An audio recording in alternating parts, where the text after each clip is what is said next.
Hello and welcome. I'm Ayi Makaraig. Welcome to Rappler Talk. In recent weeks, the Philippines' maritime dispute with China again hit global headlines as world leaders criticized Beijing's massive reclamation in the South China Sea. From President Aquino's state visit to Japan to the Shangri-La Dialogue Security Summit in Singapore, China's artificial islands were a hot topic, triggering a word war between the US and China. How should the Philippines respond to China's so-called Great Wall of Sand? Joining us is Chito Santa Romana, former Beijing Bureau Chief of ABC News. Hello, sir. Welcome to Rappler. Thank you. Thank you for inviting me. So in recent weeks, all this talk about China's reclamation, which has actually been going on since last year. So if we were to understand China, what's the strategic goal behind this sudden massive reclamation? Well, we can speak of at least two goals. Their tactical goal is, if you notice, they're doing it on 7 features. Right. These are the features in the Spratlys that the Chinese, that's under the control of the Chinese. They have not attacked Pagasa, although they have conducted a blockade on Ayungin. They have not they haven't taken over. What they've done instead is to build artificial islands Right. on the reefs and shoals that they control. And why the 7? In our arbitration case, these are exactly the 7 features that we mentioned. That either China is occupying illegally, or it cannot be occupied by any country but should belong to the high seas. Right. So the Chinese basically are doing this to say that even if the arbitration case resolves this in our favor, here we are. Come and get us if you can. So it is a challenge, and it's a way to undermine the arbitration case. That's one. One is the strategic goal, and this is where it becomes subject to debate. By building an airstrip and building these potential military installations and this infrastructure on these 7 features, the Chinese basically will have a platform to, one, exercise some form of control over the South China Sea. So it challenges the US in a sense. The US is the ultimate arbiter of security. It's the dominant power since World War II and since the end of the Cold War. But now the Chinese, their objective was just to undermine the case filed by the Philippines and to scare, in a sense, the Philippines and Southeast Asia. But they have now touched on a nerve, a strategic nerve that has affected the US. So those are the goals of the Chinese as far as from where I stand. You mentioned the arbitration case the Philippines filed against China. Some analysts see reclamation as a response to that case, that China was provoked because of the case. How do you view reclamation in relation to the arbitration case? Well, we're now in an action-reaction cycle, okay? Which started, if you ask me, in terms of the Philippines, it goes back to the Mischief Reef. The Chinese waited, they waited a couple of years. The Americans left, there was a vacuum, and they started. Well, first of all, I think you should understand, the Chinese claim all the maritime features in the South China Sea and the East China Sea that is above water at high tide, and even including those that are underwater at low tide, the submerged reefs. Right. And Mischief Reef is such a reef. But they came late in the game. This claim has been there since the time of the Kuomintang. But the Kuomintang left after they lost the revolution. And that's why when the Filipino explorer Kloma went to the Spratlys, there was nobody there. There was no Chinatown. Nobody would stop him. And that's why we have the beginnings of our claim. The Kuomintang, the Taiwan came back and got the biggest natural island. And then the Vietnamese, of course, were there ahead, or ahead of Kloma. You have here more than several dozen features, and the Vietnamese got most. And the Philippines, we also got some of the best, you could say, the islands with beachfront. Okay. When the Chinese came, there were no more islands with beachfront. All that was left was just submerged reefs and some small islands. But they needed to start somewhere. They started with Mischief Reef, and that was the first crisis. And we tried to resolve it peacefully, diplomatically. And then came Scarborough, of course, in 2012. 2012. We tried to, actually before that, the Recto Bank. We were interested in the oil, the gas and oil resources, and then the Chinese patrol ships harassed the ship that was hired by the Philippines. I think it is after that that the Philippine leadership decided that we have to draw a line. And somehow the line was drawn when the Chinese fishermen were there at Scarborough, that now's the time to show that it is ours. Unfortunately, we underestimated two things. Okay. The Chinese already underwent a shift in foreign policy. They went for a proactive and assertive foreign policy to defend their core interests, their sovereignty claims. And they had declared a year or two before Scarborough that they will not allow their fishermen to be arrested by other countries. So that is where we had the first standoff. But it's really the consequence of that that started this. Okay. Because there was negotiations brokered by the Americans, and somehow we withdrew, the Chinese did not. And they continued the effective occupation of Scarborough. We wanted to recover that. We can't do it through naval or maritime standoff, so they left us no choice but to go to arbitration, to go to the legal method. Legal track. But the Chinese did not accept this. Yes. And for Chinese culture, there's an element of Confucian culture here. Under Confucian culture, to file a case against a neighbor is equivalent to humiliating or slapping the neighbor's face. Like a loss So of they face. took it. They took it. They were furious. And also they had the, they looked into the case and they said they had legal arguments that they don't have to go to arbitration. But the Chinese really are trying to influence the arbitration because they came out with they call it a position paper. Yes. It's really a counter memorial. And they put all their baskets into their defense on the issue of jurisdiction, a very technical issue. But to go back to this, it is really the aftermath of the Scarborough standoff that started us on this path. So the Chinese then, not willing to enter through arbitration, decided we're going to end up losing our features in the Spratlys. So they decided to proceed with the land reclamation. But they did it secretly in the beginning. And it was only when it got exposed that they tried to explain that it's for the international. Photos, satellite photos. This is the effect. You can call it the Rappler effect, the CNN effect, or the BBC effect. When something is put under the glare of television, it mobilizes international public opinion. And the Chinese have not encountered this. So this is what they're trying to react against. Okay. But the point I'm making is that it's an action counteraction. The problem now is that the Chinese were basically expecting the Philippine counteraction, which is diplomatic protests, go to ASEAN. They didn't expect that the US would react in this way. So the Chinese, I think, have made certainly tactical and possibly a strategic miscalculation. And if you look at Xi Jinping's rule, this is at least the third time they've done this. And it brings the question on how foreign policy is made in China. The first one was the ADIZ, a unilateral declaration that elicited not only opposition from the US and Japan, but international opposition. So what did the Chinese do? They didn't say, we won't do it anymore. Yeah. It's just that they don't implement it strictly. Second was the oil rig with Vietnam. And what did the Vietnamese do? The Vietnamese did the reverse of what the Chinese called the cabbage strategy. They employed their fishermen, their coast guards, and their navy, and without firing a shot at each other, they basically used water cannons and ramming. I mean, one Vietnamese ship actually sank because of this.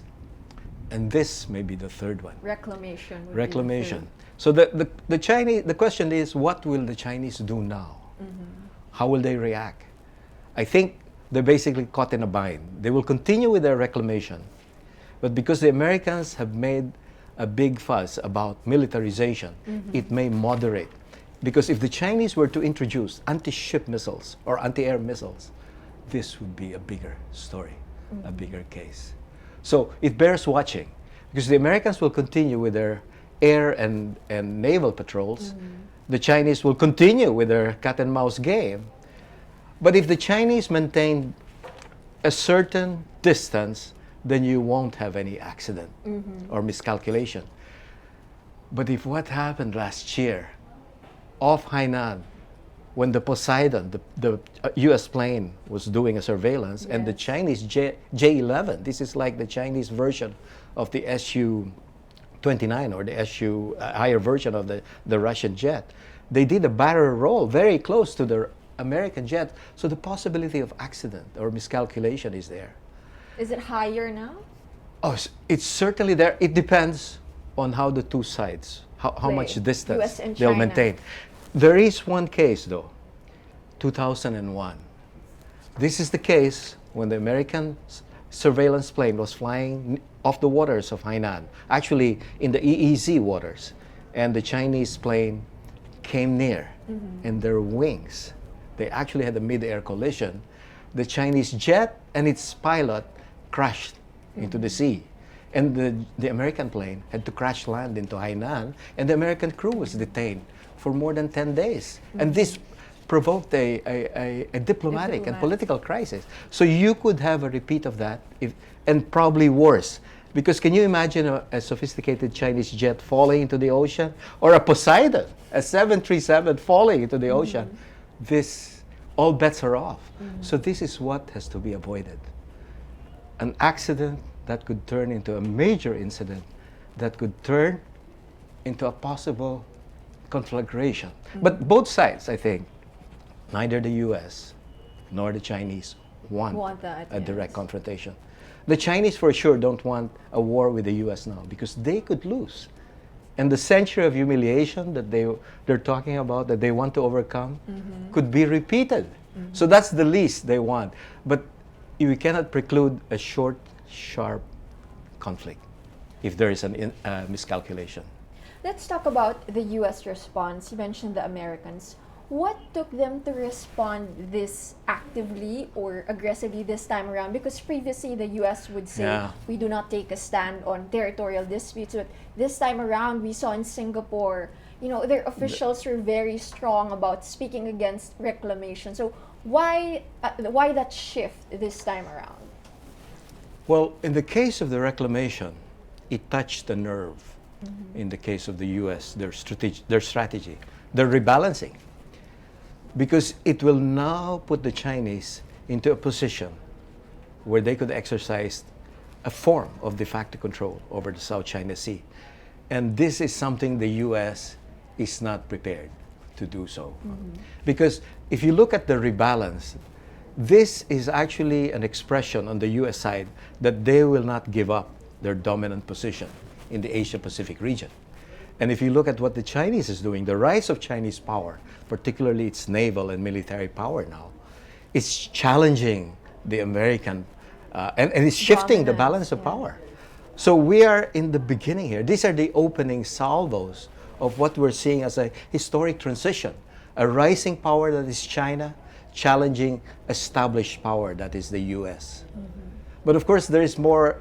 It is not just an issue of you choose between an American hegemony or Chinese hegemony.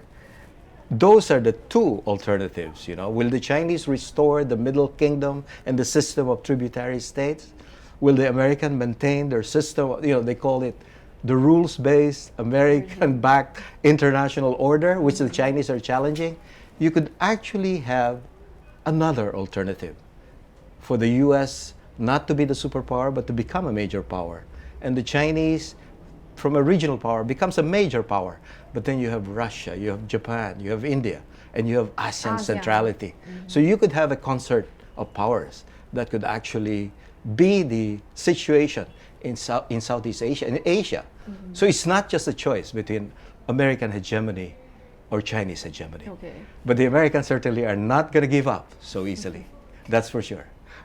Let's go now to the Philippines. So you said it's been action-reaction largely since Scarborough. So we're here now in a position, we're waiting for a ruling from the an arbitral award is what they call it. But how do we deal with China in the meantime and also after? Some analysts say we should continue the diplomatic track, direct talks with China. So, but the DFA is saying we have to wait for the ruling before we go back to bilateral talks. Yeah, I saw those remarks, and the thing I want to add here is that this is the year when we host APEC. Right. In Well, the November. last thing we want is the Chinese boycotting APEC because of this situation. So I think there is a need.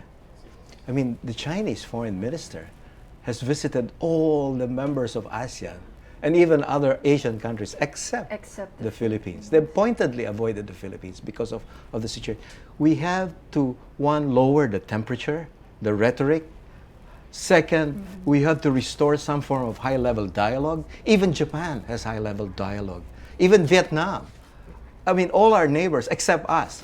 In other words, if we restore some form of diplomacy, it does not mean we give up our claim or our arbitration case. It's not either or. That actually, I think, is the problem. People think of it as either or. It's not a binary option. You can actually combine it. And second, I think you have to put into consideration already the post-arbitration scenario. Remember, the arbitration scenario, the arbitration will not resolve the underlying problem, which is who really owns the Spratlys. Yeah, who really owns the Spratlys legally. The arbitration will only solve the second issue, the maritime. What are the maritime entitlements? And if that is solved, of course it will clarify, it will provide a lot of legal clarity, but then you still have to go and solve the sovereignty issue. And it made this, the experience of Vietnam, they negotiated for almost, depending on how you count, but from the 50s, it's like 50 years to resolve their border dispute. In the case of Russia, it's almost like 60 years, okay? And the precondition is that you have good political relations. When they didn't have good political relations, there was a war between China, border war between China and Vietnam. In the case of Russia, in the Soviet Union then, there was really some skirmishes. So we're at that stage. And the key right now is to be able to prepare. I think after arbitration, our leadership will have, the Philippine leadership will have to consider. Go back to the negotiating table, use the clarity we achieve from a verdict of the arbitration to then hopefully gain more leverage, but at the same time seeking international support that we have, in a sense, successfully done right now. We have brought the issue to the international agenda. And not only an agenda between the Philippines and China, it has become an agenda now between the US and China, and the Chinese are furious that that is the case.